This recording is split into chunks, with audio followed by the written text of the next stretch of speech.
Mateus capítulo 4, do versículo 1 até o versículo 11.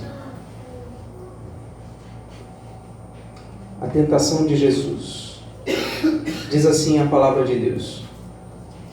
A seguir foi Jesus levado pelo Espírito ao deserto para ser tentado pelo diabo. E depois de jejuar 40 dias e 40 noites, teve fome. Então o tentador, aproximando-se, lhe disse: Se és filho de Deus, manda que estas pedras se transformem em pães. Jesus, porém, respondeu: Está escrito: Não só de pão viverá o homem, mas de toda a palavra que procede da boca de Deus. Então o diabo o levou à cidade santa, colocou-o sobre o pináculo do templo. Ele disse: Se és filho de Deus, atira-te abaixo, porque está escrito: Aos seus anjos ordenará a teu respeito que te guardem, e eles te susterão nas suas mãos, para não tropeçares em alguma pedra. Respondeu-lhe Jesus: Também está escrito: Não tentarás o Senhor teu Deus. Levou-o ainda o diabo a um monte muito alto, mostrou-lhe todos os reinos do mundo e a glória deles. Ele disse: Tudo isto te darei, se prostrado me adorares. Então Jesus lhe ordenou: Retira-te, Satanás, porque está escrito: Ao Senhor teu Deus adorarás, e só a Ele darás culto. Com isto o deixou o diabo, e eis que vieram anjos e o serviram. Vamos orar. Senhor nosso Deus, obrigado, Pai, por esta narrativa das tentações de Jesus. Obrigado porque podemos ver aqui a maneira como Jesus lidou com as tentações, o que nos dá um parâmetro de como nós devemos lidar, como nós devemos resistir, de como nós devemos vencer as tentações. Ajuda-nos, ó Deus, a compreender a mensagem dessa pequena porção da Tua Palavra, possamos viver à luz do Teu ensinamento. Oramos em nome do Senhor Jesus. Amém. Amém. Hoje nós vamos falar sobre tentações. Tentações. As tentações são bem, digamos assim, democráticas, né? Porque todos indistintamente são tentados. Todos. Não é porque a pessoa é mais jovem, não é porque a pessoa é imatura, que então ela é mais tentada do que os mais velhos ou do que os mais maduros. Não. Todos, estejam onde estiverem, estejam na caminhada com o Senhor há quanto tempo estiverem, todos indistintamente são tentados. E muitos de nós cedemos às tentações porque ou não resistimos suficientemente, ou não resistimos da forma correta. Somos suscetíveis às tentações. Há um verso bíblico que diz que aquele que pensa estar de pé, presta atenção porque pode cair.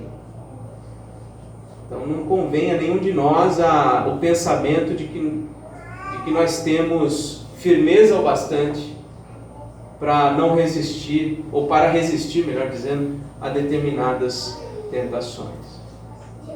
Jesus também foi tentado, mas com uma diferença. Ele não cedeu a nenhuma das tentações. Ele foi tentado, mas ele venceu as tentações. E nesta mensagem eu quero refletir com vocês acerca... será que vai dar certo? Precisa trocar? Vamos ver. Som. Então, nós vamos ver aqui, primeiro, como que nós somos tentados. Depois nós vamos refletir sobre como Jesus venceu as tentações. E por último, como nós também devemos vencer as tentações. Então, a primeira coisa para a gente ver é como nós somos tentados. Eu gostaria que você acompanhasse alguns textos bíblicos que nós vamos verificar. Abra em Gênesis. Já que estamos falando de tentação, vamos observar um pouquinho aí a primeira tentação da nossa história. Quando eu digo da nossa história, é literalmente isso, tá? Essa história narrada em Gênesis é a sua história, é a minha história, é como nós viemos a existir.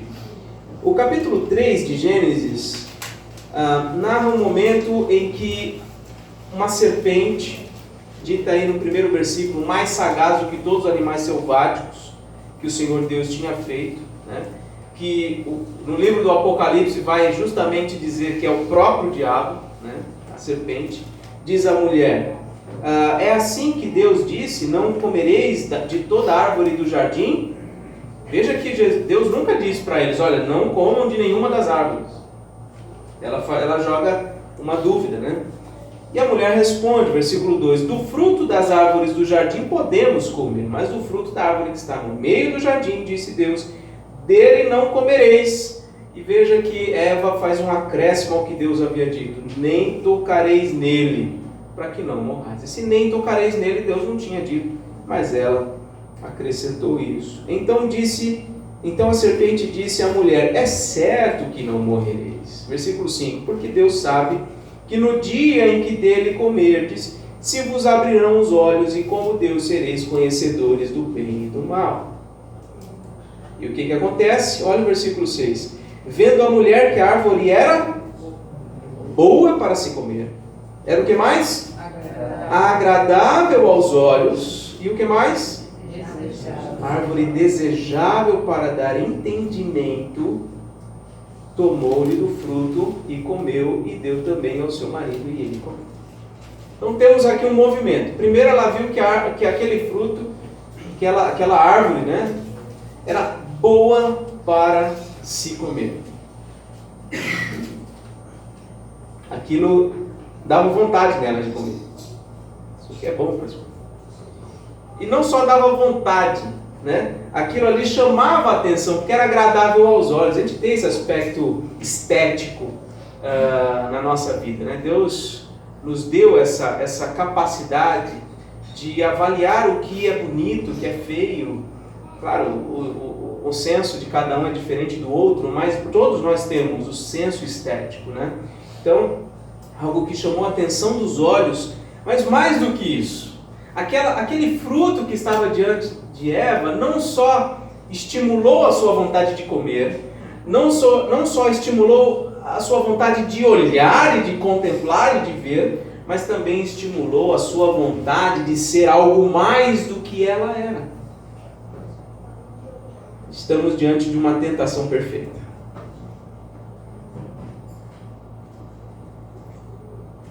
Agora abra comigo em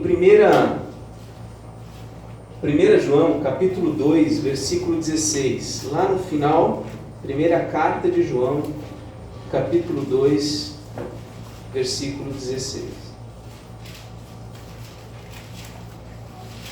Podemos ler também o versículo 15. Não ameis o mundo, nem as coisas que há no mundo. Se alguém amar o mundo, o amor do Pai não está nele. Versículo 16 agora. Porque tudo que há no mundo, olha só, o que há no mundo? A concupiscência da carne, a concupiscência do quê? Dos olhos, e o que mais? E a soberba da vida não procede do Pai, mas procede do mundo. Aqueles mesmos três aspectos que nós vimos naquela tentação perfeita diante de Eva, nós vemos aqui.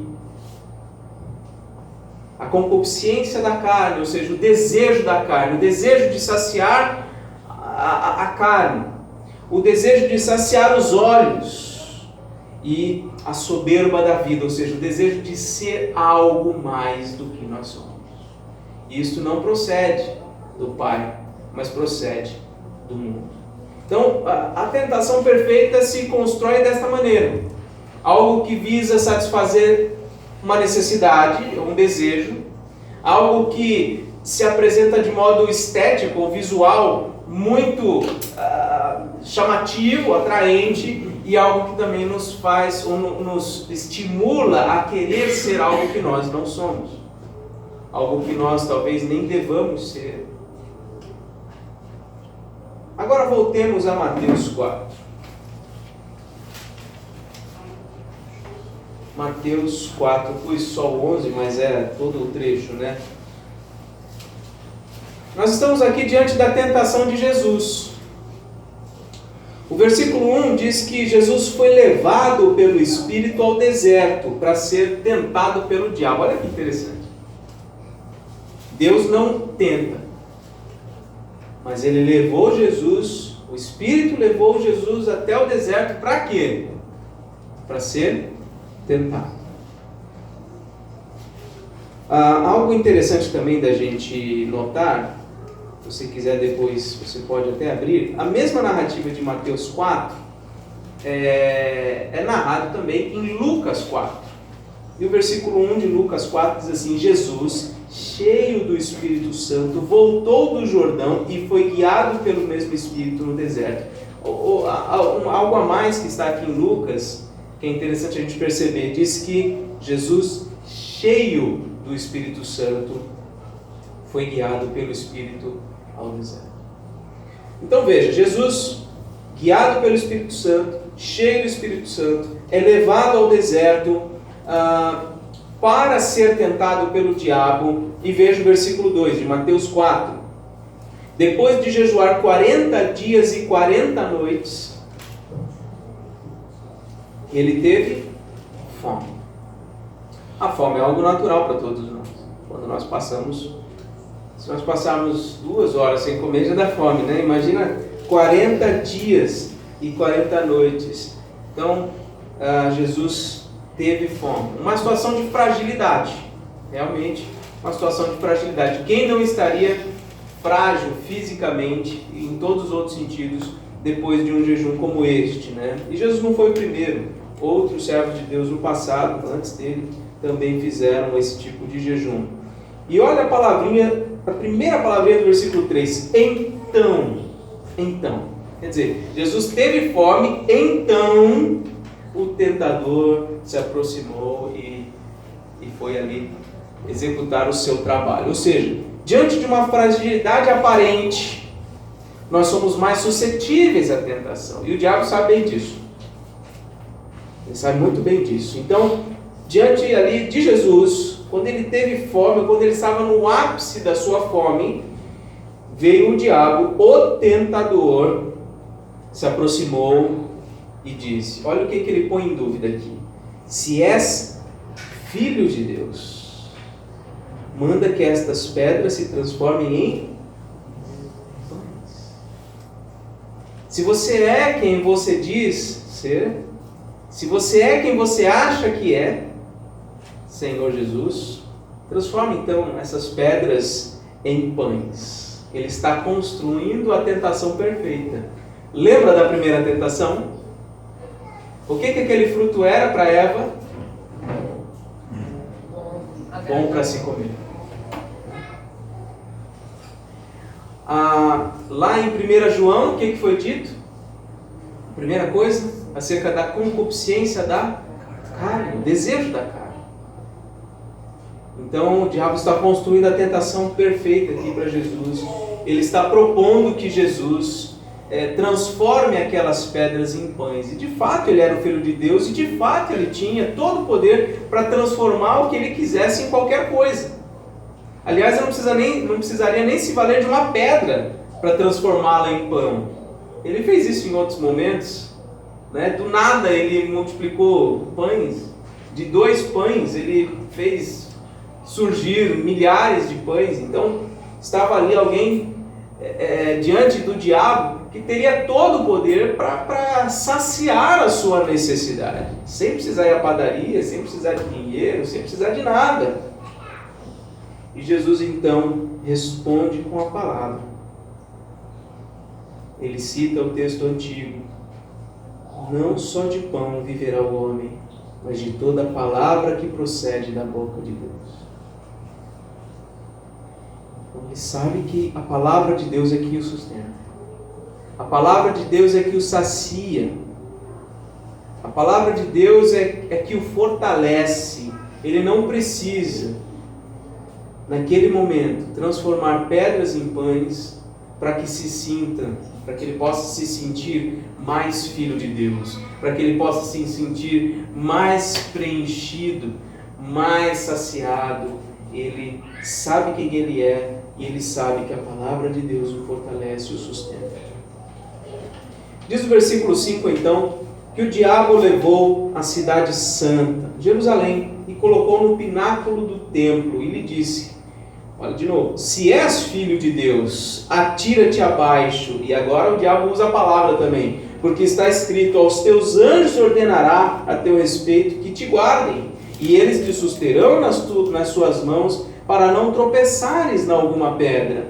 Respondeu-lhe Jesus, agora também com a palavra. Então veja, a tentação qual que é? Ele leva Jesus até o pináculo do templo. A gente não sabe se literalmente, se numa visão, o texto não tem esse propósito de esclarecer isso, mas o fato é que Jesus então é levado a esta tentação de se ver ali no pináculo do templo, na parte mais alta do templo, e ser convidado pelo diabo a se lançar abaixo, com base nessa palavra que o diabo diz aqui, né, que está realmente escrito na palavra de Deus, que aos seus anjos ordenará a teu respeito, que te guardem, te sustentarão nas suas mãos, para você não tropeçar. Então a tentação qual que é?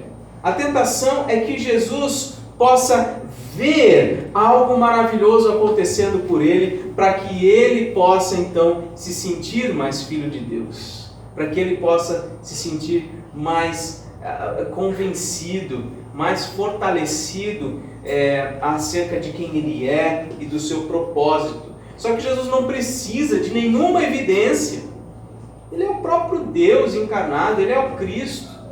Ele é aquele que é desde sempre. Por meio dele todas as coisas vieram a existir. Ele não precisa de nenhuma manifestação miraculosa, ele não precisa ver nada sobrenatural acontecendo que comprove a sua filiação.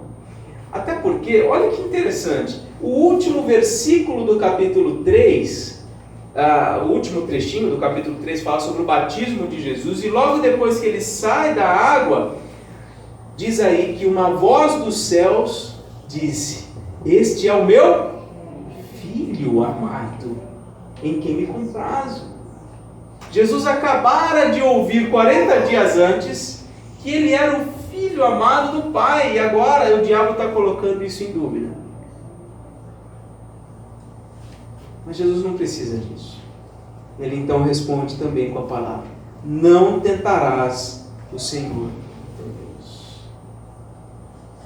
Porque de fato, quando nós fazemos algo que nós não devemos fazer, sabemos que é ultrapassar o limite da razão, contando que Deus vai nos dar livramento, isso é colocar Deus à prova. Isso nós não devemos fazer. Isso é tentar a Deus, né? E Jesus sabe disso, e Jesus não tem por que fazer isso. Então, a primeira tentativa do diabo foi vencida por Jesus, com a sua consciência de que a palavra o sustenta, a palavra o fortalece. A segunda tentativa do diabo também foi vencida por Jesus, porque Jesus não precisava ver nada acontecendo que comprovasse, senão aquilo que ele já sabia. Então ele diz, não tentarás o Senhor teu Deus. Agora o diabo então, para formar a tentação perfeita, ele então, diz o versículo 8, o leva a um monte muito alto e mostra a Jesus todos os reinos do mundo e a glória deles. E a glória deles. Vamos lembrar da primeira tentação? Eva viu que a árvore era boa para se comer, agradável aos olhos e o que mais? Desejável para dar entendimento. O que o versículo anterior havia dito, lá em Gênesis 3? O diabo tinha dito, né, por meio da serpente, que se ela comesse, ela teria um conhecimento, tal como Deus o tinha. Ela seria como Deus. E lá no versículo de 1 João, concupiscência da carne, concupiscência dos olhos e a soberba da vida. É a isso que o diabo tenta afetar ali Jesus. E ele então mostra para Jesus os reinos do mundo e a glória deles. E diz, olha, eu vou te dar tudo isto se você se prostrar e se você me adorar. É claro que o diabo, ele tem grande poder sobre as nações. É verdade que o mundo jaz no maligno. É verdade que ele é o príncipe deste mundo. Mas Jesus sabe que acima dele está o próprio Deus. E que ele não poderia dar nada senão com a autorização do próprio Deus. O que o diabo quer é ser adorado, para que ele possa, e como uma moeda de troca, ele dá certos privilégios mesmo. Ele já fez isso e continua fazendo com muita gente. Muita gente que se entrega ao controle, ao governo de Satanás, recebe em troca algumas coisas boas, humanamente falando, sim. Só que são caminhos de morte. São caminhos de destruição. Jesus não cai nessa. Ele diz, retira de Satanás, porque está escrito, ao Senhor teu Deus adorarás, e só a Ele darás.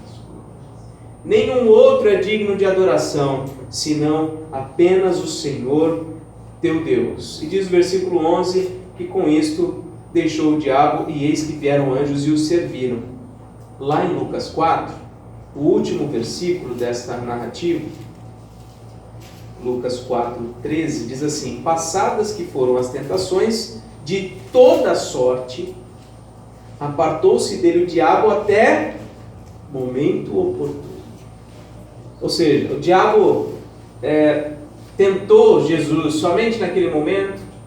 Não. Certamente outros momentos não narrados na Escritura também foram utilizados aí pelo diabo. Ou seja, ele sempre procura um momento oportuno, um momento de fragilidade.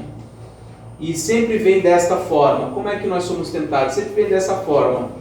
Algo ligado à satisfação de um desejo da nossa carne, algo que satisfaz a nossa visão, algo que nos chama a atenção e algo que nos promete que vamos conseguir algo mais do que o que nós realmente somos e temos no nível da autoridade, no nível do governo. Então veja,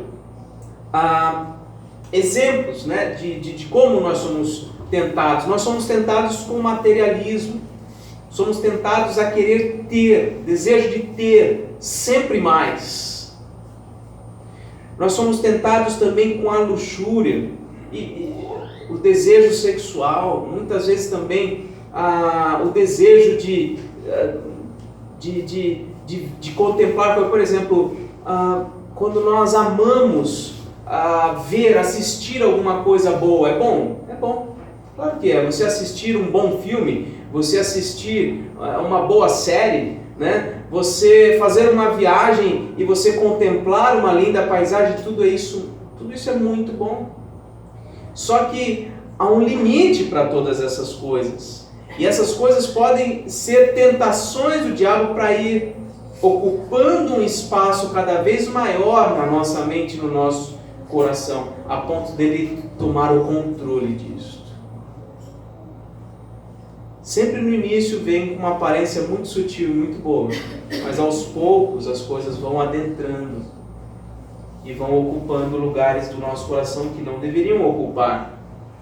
Então o desejo de ter, o desejo de sentir, tudo que a gente pode sentir pode se tornar uma tentação, e também o desejo de controlar, o desejo de poder. Todos nós somos tentados em todas estas coisas, cada um num nível, mais do que o outro. Não pense você que nessa questão do poder, só os políticos de alto calão aí são tentados. Não, você é tentado. Eu sou tentado nisso. Queremos dominar e controlar as coisas, até mesmo nas nossas casas. Queremos controlar coisas que não deveríamos controlar. Enfim, nós somos tentados desta maneira. E como que Jesus venceu as tentações? A primeira coisa, com base até no versículo 1 de Lucas 4, ele estava cheio do Espírito Santo. Ele venceu as tentações porque ele estava cheio do Espírito Santo. Ele caminhava com o seu Pai, ele se apropriava da bênção de ter o Espírito sobre ele. Ele estava o tempo todo em oração, ele estava cheio do Espírito Santo. Segunda coisa, ele tinha a palavra na mente e no coração. Tanto que ele pôde, no momento da tentação, responder biblicamente ao diabo. E se nós não temos a palavra na nossa mente, no nosso coração, não vai surgir um versículo bíblico na tua mente, no teu coração, no momento da tentação. Não vai brotar o conhecimento do nada. É algo que é construído.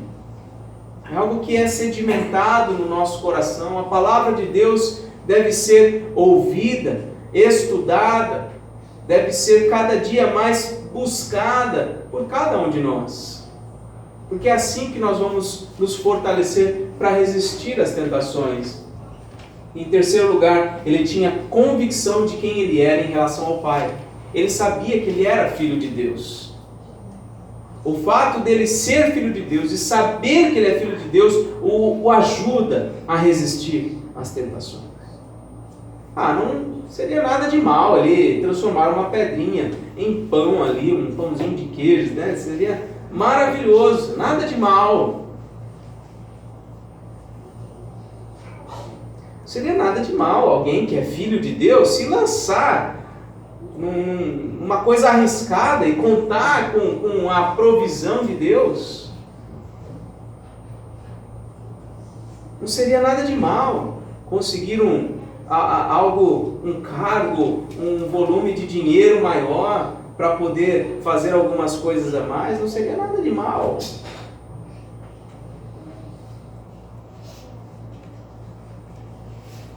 As tentações são muito sutis. E a gente precisa saber quem nós somos.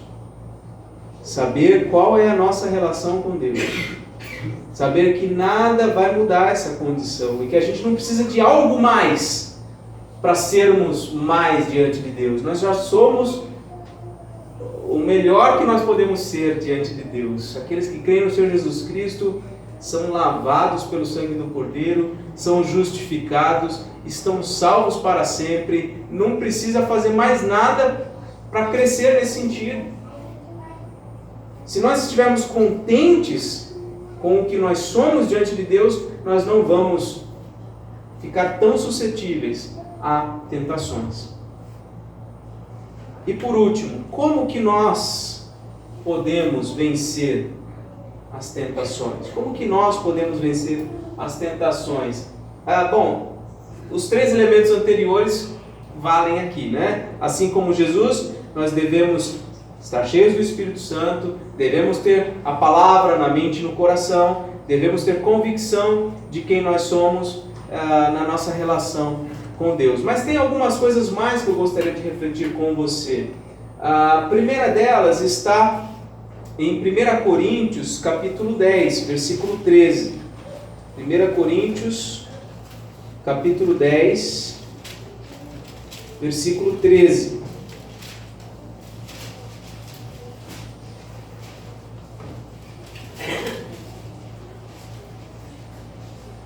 Diz assim, 1 Coríntios 10, 13.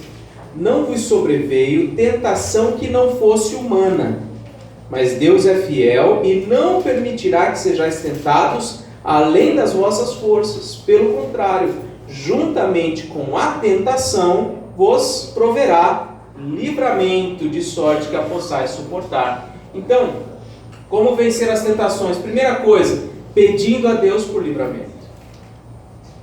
a gente já sabe que Ele não vai permitir que nós sejamos tentados além das nossas forças. Então nós vamos pedir a Ele e Ele vai nos dar livramento. Essa é a promessa bíblica desse verso. Juntamente com a tentação vos proverá livramento, de sorte que a possais suportar. Eu já disse alguns domingos atrás, nem me lembro quando, que nós devemos orar pedindo coisas que Deus já disse que quer nos dar. Se você pedir, Senhor, tira de mim essa tentação, não vai dar certo. Não vai. Se o próprio Espírito levou Jesus até o deserto para ser tentado, você acha que Ele está interessado em tirar imediatamente a tentação da sua frente? Não. Mas peça o que está escrito aqui, olha, Senhor, me dá livramento. Me dá livramento. Me ajuda a resistir a isso, a me fortalecer, e com toda certeza Ele vai te livrar. Talvez a tentação continue ali o resto da sua vida, mas Ele vai te fortalecer. Ele vai te livrar. Mais uma coisa. Hebreus, capítulo 2, versículo 18.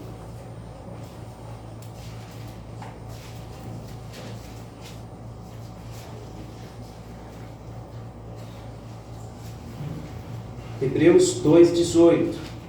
Pois naquilo que Ele mesmo sofreu, o Senhor Jesus, tendo sido tentado, é poderoso para socorrer os que são tentados. Naquilo que Ele mesmo sofreu, tendo sido tentado, é poderoso para socorrer os que são tentados. Então a segunda coisa é buscar socorro em Jesus. Nós vencemos as tentações quando nós buscamos socorro em Jesus. Converse com Jesus, fala, Senhor, eu sei que o Senhor foi tentado nessa mesma área, e eu sei que o Senhor venceu. Senhor, me socorre, me ajuda nesse momento. Avance um pouquinho ao capítulo 4, Hebreus capítulo 4, versículo 14.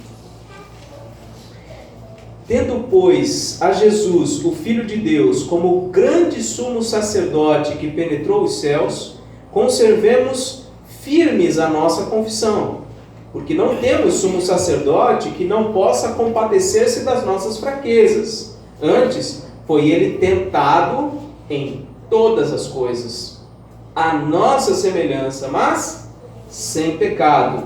Acheguemo-nos, portanto, confiadamente junto ao trono da graça, a fim de recebermos misericórdia e acharmos graça para socorro em ocasião oportuna. Esses versos estão nos dizendo, olha, o nosso sumo sacerdote, ele se compadece das nossas fraquezas, porque ele conhece as nossas fraquezas. Ele mesmo foi tentado em todas as coisas, mas sem pecado. Por isso nós podemos nos achegar diante do trono da graça de Deus. Então, nós vencemos as tentações achegando-nos confiadamente junto ao trono da graça de Deus. E por último, Tiago. Logo depois de Hebreus, vem a carta de Tiago, capítulo 1, versículo 13.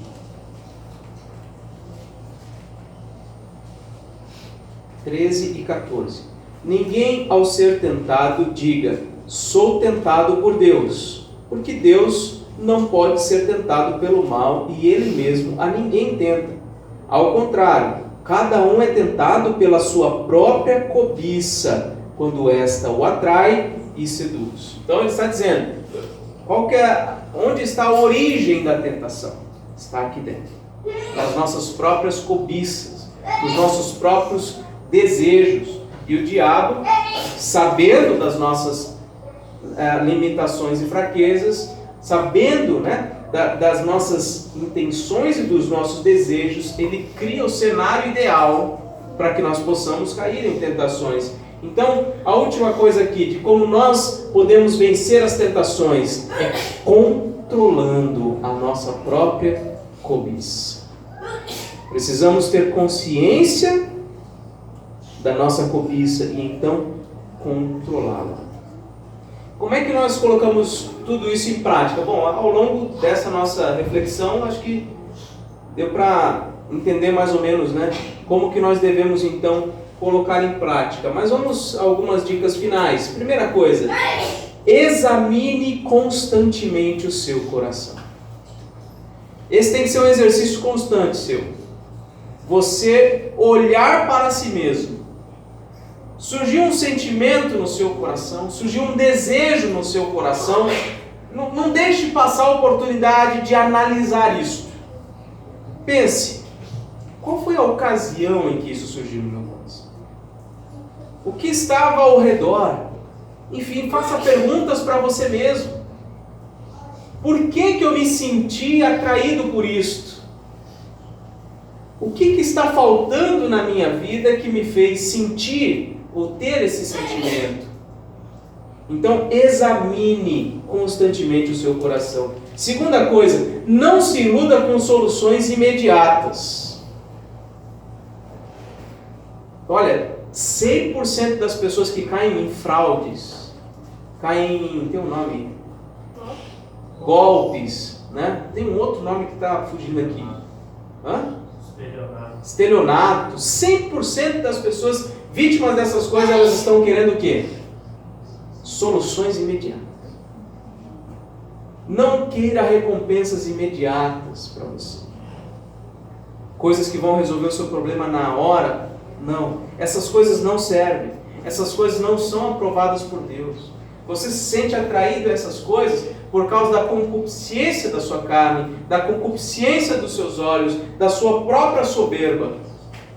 Você quer a coisa na hora. Não se iluda com isto.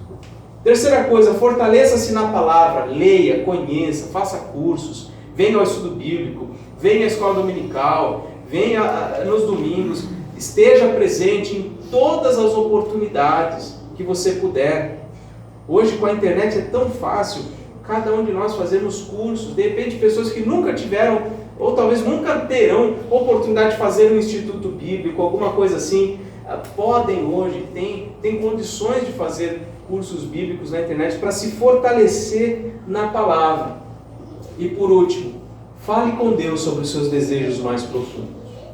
Surgiu um desejo no teu coração, não pensa em como saciá-lo, pensa primeiro em falar com Deus a respeito disso. Fale com Ele. Senhor, eu tenho sentido esse desejo. Senhor, eu tenho me sentido inclinado a fazer tal coisa.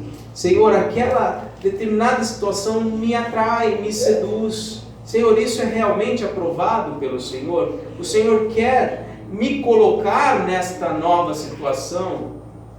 Então, falar com Deus sobre essas coisas nos ajuda a resistir às tentações. Bom, nem tudo é tentação, no sentido aqui que visa nos afastar de Deus. Tá? Nem tudo. A gente tem que, em oração, discernir, okay? O que é aprovado por Deus e aquilo que nós devemos dizer